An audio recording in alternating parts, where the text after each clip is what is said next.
Hai guys, siapa yang udah mulai suka SD Gundam gara-gara nontonin Marapoles Zerotsu terus? Di video ini saya mau bahas salah satu SD Gunplay yang super keren. Kalau kalian nanya nih ya, kok tiap kali bahas SD Gundam selalu diembel-embelin keren atau super keren? Ya, karena memang iya. Mau gimana lagi dong? Yes, ini SD BB Legend Musha Victory, harganya 1.200 yen. Rilis tahun 2015, tapi baru di-reissue sekitar pertengahan 2023 kemarin deh. As always nih, saya mau bahas kenapa sih SD BB Legend ini tuh sangat worth banget di price point-nya. Dan apa sih yang bikin Gunpla ini tuh spesial? Jadi, Musha Victory ini tuh remake dari SD Gundam jadul tahun 90-an. Ini tuh tokoh utamanya dari seri SD Gundam Shichinin no Choshogun. Ya, udah ketebak lah ya, pasti ada gimmick-gimmick menarik yang ada di dalam sini. Saya kasih tahu dikit aja. Base desainnya dari Victory itu dan bisa ditempelin armor-armor. Udah ketebak lah ya harusnya bisa jadi apa. Mari kita unboxing dulu buat bahas bentuk runnernya kayak gimana. Tapi sebelumnya saya mau bilang makasih dulu ke Bandai sama development timnya yang udah memutuskan buat masukin part platingan gold di setiap SD BB Legend. SD Gundam ini nggak punya runner multicolor, tapi setiap warnanya tuh punya runnernya masing-masing gitu loh, kayak warna putih, biru, merah, hitam. Kalau buat masalah cetakan detail nggak usah dibahas lah ya. Gunpla keluaran tahun 2013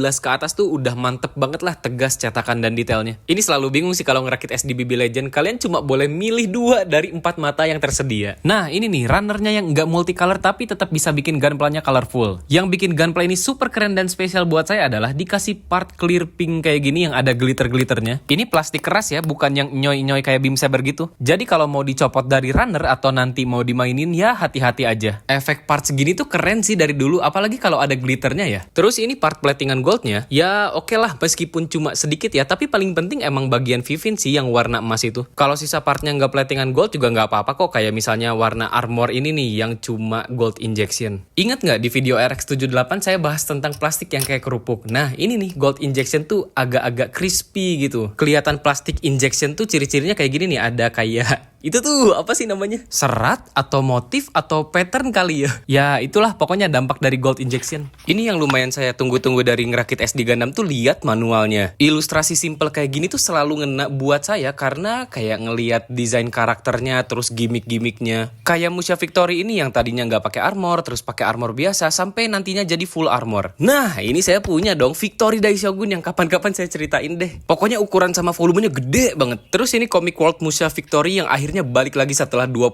tahun. Saya nggak tahu tuh itu karakter siapa. Kelihatannya sih keren ya sekilas. Dengan artwork dan vibes yang masih sama kayak komik dulunya. Respect sih sama ilustratornya. Sekarang let's go nggak sih masuk sesi cerita topik menarik? Beneran nih serius nanya, ada nggak sih dari kalian yang udah mulai tertarik sama SD Gundam atau malah udah ada yang jadi beli dan beranak pinak banyak? Saya sih seneng banget ya kalau ada yang bilang kayak makasih bang rekomendasinya, makasih SD Gundam ini ternyata keren, makasih ternyata SD Gundam keren banget ya. Sebenarnya udah banyak banget sih testimoni kayak gitu dan udah saya screenshot. Cuma sayangnya si screenshotannya nyangkut di HP saya yang rusak. Jadi ya mohon maaf kalau misalnya nggak bisa ngeliatin ke kalian sekarang ya. Salah satu alasan utama kenapa saya lebih merekomendasikan SD Gundam ketimbang Gunpla lain, sudah jelas dong karena harganya terjangkau yang kayaknya anak sekolahan aja bisa beli deh. Enggak, gini. Misalnya nih ya, kalian lihat review Gunpla yang katanya keren, terus dibilang rekomen banget buat dikoleksi. Tapi barang yang di reviewnya adalah MGIX, Strike Freedom, atau MG biasa lah. Kayaknya nggak semua orang bisa menikmati hal yang sama deh, iya kan? Kalau SD Gundam ya mungkin kan tadi price point-nya cukup terjangkau ya. Jadi kalian yang nonton review saya dan saya kayak menggebu-gebu, oh ini keren banget ini, kalian juga bisa sama-sama ikut merasakannya kok. Kalau udah ngomongin harga kan biasanya banyak yang komen ya, kayak kan sekarang udah ada bootlegnya bang, lebih murah, kualitasnya bagus, ini itu. Nah saatnya bikin statement dulu dong, di YouTube kan belum ya. Jadi akun Marapoles Zerotsu tidak merekomendasikan dan mensupport bootleg. Bukan karena gue si paling bandai atau tidak menghargai sesama kolektor hobi. Saya sih bodo amat ya sama hobi kalian. Apalagi sama penghobi yang bahasannya tuh mentok di situ-situ doang. Penjelasan gampangnya, kita harus mulai membiasakan untuk respect dan menghargai setiap proses kreatif yang terjadi untuk bikin sebuah produk yang akhirnya bisa kalian nikmati. Apalagi saya sebagai konten kreator yang mungkin udah bisa menginfluence kalian, ya harus ada bentuk tanggung jawabnya dong. Udah saatnya lah kita membangun sikap menghargai dan mengapresiasi setiap proses kreatif yang terjadi dalam pembuatan mainan tangan kayak gini. Seru kali ya kalau saya bikin konten ngobrol-ngobrol sama pembuat mainan. Minta tolong doa dan supportnya aja guys, biar saya punya setup yang proper buat bikin konten podcast sama pelaku skena mainan yang valid nggak sih? Let's go! Kalau kalian punya bahasan yang nggak mainstream dan pengen dibahas sama saya, bolehlah kalian coba komen. Balik lagi ke topik price point murah nih. Salah satu alasan kenapa saya ngoleksi SD Gundam dari dulu sampai sekarang tuh ya itu karena saya nggak terlalu punya banyak rupiah. Dulu zaman masih bocil dan dapat THR, saya lebih milih beli beberapa SD Gundam ketimbang satu HG. Pokoknya gara-gara SD Sangokuden lah, saya lebih memprioritaskan si SD ini sampai komplit ketimbang beli HG Gundam Double O yang mana sangat hits di zaman itu ya. Dan kalian kalau mau mulai koleksi SD Gundam, boleh dari seri SD BB Legend ini, ada di shorts YouTube saya ya. Ini saya bahas trio SD Gundam yang wajib banget kalian punya. Nah, bentar lagi Musha Victory-nya jadi nih. Tinggal colokin tangan kanan, tangan kiri, colokin badan, colokin backpack, terus colokan leher,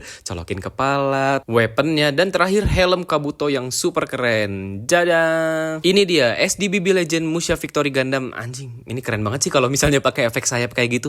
Ini kalau ada yang komen ya, keren banget mirip Destiny. Bro, yang ada juga Destiny mirip Victory 2 kali. Nggak lah, bercanda, itu bukan topik elit ya. Tapi dua-duanya sama-sama keren kok efek sayapnya. Ini saya posein Musha Victory-nya kayak di box art, cuma sayang di tangan kirinya nggak dikasih optional hand. Ya, tapi gini juga udah oke banget lah ya. Apalagi dipakein mata bombastic side eye yang bikin Musha Victory ini lebih ekspresif. Tidak bosan-bosannya membahas clear part pink glitter yang keren. Apalagi di vividnya, cakep banget ya dipaduin sama gold coating parts. Terus ini ada pose yang lucu menurut saya kayak bocil Ikuzo. Ini ada di manualnya komik yang tadi kayak gini nih. Sekarang, mari kita lanjut rakit sebuah armor yang exciting bentuknya. Namanya Metal Garuda alias burungnya si Musha Victory. Tadi kan saya di awal udah bahas kalau Musha Victory ini base desainnya dari Victory 2 dan ada sebuah armor yang kalau digabungin bisa jadi sesuatu kan. Nah, pasti udah tahu lah ya sesuatu itu bentuknya adalah Victoritsu Assault Buster. Bedanya Metal Garuda yang rilis tahun 90 sama yang SD BB Legend ini ada di warnanya. Kalau yang zaman dulu kan warnanya masih gold platingan. Wajar lah ya kalau dulu kan ukurannya lebih kecil. Nah, kalau misalnya kalian mau Musha Victory yang full platingan gold itu ada di versi premium Bandai-nya. Metal Garuda ini ukurannya lumayan gede, segede SD Gundamnya kali ya. Dan yang paling saya suka tentu efek clear part pink glitter yang tadi. Ini kelihatan kan sama kalian kalau bentuknya tuh burung yang ada kakinya.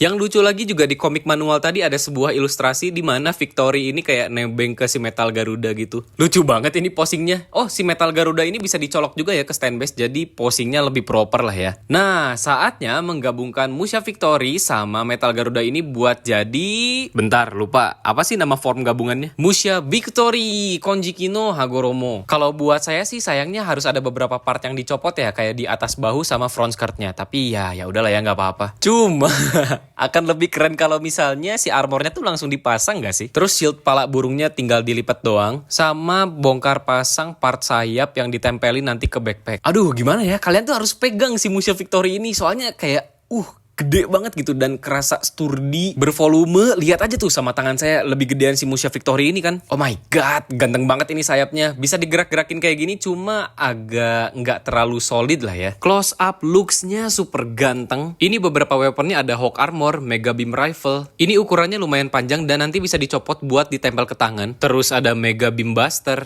Aduh, kalau si Mega Beam Rifle-nya tuh dicopotin ya, ini tuh bentuknya tuh mirip banget sama V2 Assault Buster. Buset, keren amat. Kalian tadi udah lihat kan Musha Victory biasanya aja tuh udah keren, ditambah pakai armor kayak gini ya jadi makin keren gak sih? Tapi emang akan lebih proper kalau posingnya pakai stand base ya. Dan ini beberapa pose buat kalian pas lagi nembakin Mega Beam Rifle-nya kayak shung. Terus posing pakai Shield Hawk Armor. Dan posing yang entah kenapa kalau ada sesuatu yang bersayap tuh agak-agak angelic malaikat kayak gini nih, yang kakinya rapet dua gitu. Sebenarnya ini menurut saya pose originalnya Wing Zero sih. Yang stance pose ini tuh iconic banget. Atau kalian tahu lore asli dari pose ini? Kalau kalian tahu bolehlah di komen. Jadi Musha Victory ini cocok banget buat kalian yang mau SD Gundam bervolume dan punya gimmick bongkar pasang armor. Mungkin ini juga bisa jadi pintu masuk buat kalian yang tadinya nggak kenal seri Victory, jadi tahu kayak, oh ini tuh ternyata Victory 2. Oh, ini tuh ternyata ada yang namanya Victory 2 Assault Buster. Dan karena ini SDBB Legend, jadi posingnya udah sangat luas. Mau diposein kayak gimana juga tetap ganteng banget sih si Musha Victory ini. Buat beberapa problem dari SDBB Legend sebenarnya kayak gampang copot, tapi ya udah lah ya, mau gimana lagi, namanya juga mainan. Friendly reminder as always, kalau gunpla bagus tuh nggak harus dinilai dari solid atau kokoh banget ya. Jadi buat kalian yang lagi bingung mau jajan apa, ini budgetnya paling kurang dari 200.000. Musha Victory ini worth parah dari segi price point, apalagi punya gimmick-gimmick yang tadi saya bahas ya. Nah, ini nih yang tadi saya bilang kalau si partnya tuh agak gampang copot. Terakhir nih, Musha Victory dipajang bareng sama teman satu serinya, Buimaru, tapi yang kelihatannya gede itu apa ya kira-kira? Buat kalian yang jadi suka sama SD Gundam, selamat nyebur bareng-bareng, selamat cari barang-barang keren, dan jangan lupa kalau misalnya mau jajan ya cari yang murah-murah aja. Apalagi SDBB Legend masih banyak kok stoknya dan bisa dibilang agak barang buangan lah ya. Jadi harganya ya lumayan murah. Terima kasih banyak yang udah nonton video ini sampai akhir. Sampai jumpa di video berikutnya. Dadah.